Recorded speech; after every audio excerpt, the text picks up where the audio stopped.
Hello and welcome back to Music History at Educator.com.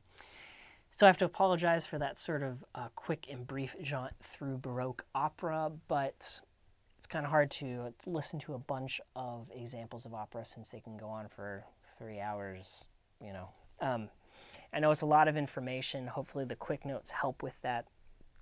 And now we're going to jump into a different genre altogether, an instrumental genre called the concerto, something you've probably heard of.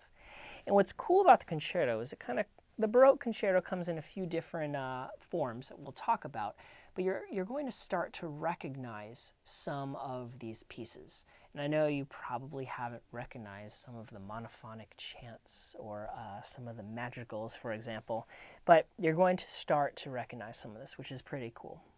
So the Concerto Grosso. Is it gross? Well, finally we have a sole instrumental genre to talk about. We've been talking an awful lot about voice, so it's kind of nice to sit back and, just an instrumental genre altogether. So what's the fancy definition of the Concerto Grosso? Well, it's the most important type of the Baroque concerto.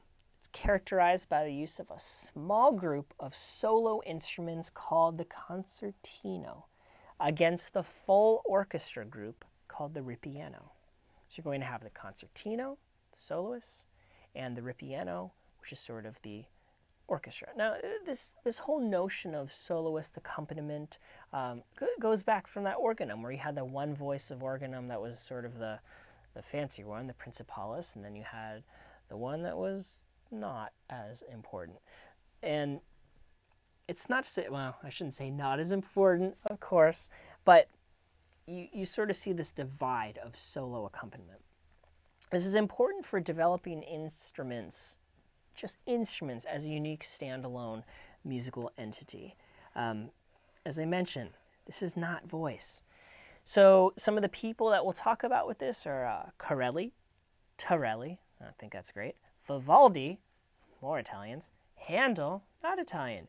And then finally, we'll get to this man here that I'm sure everybody has heard of, Johann Sebastian Bach, and he's pictured right here.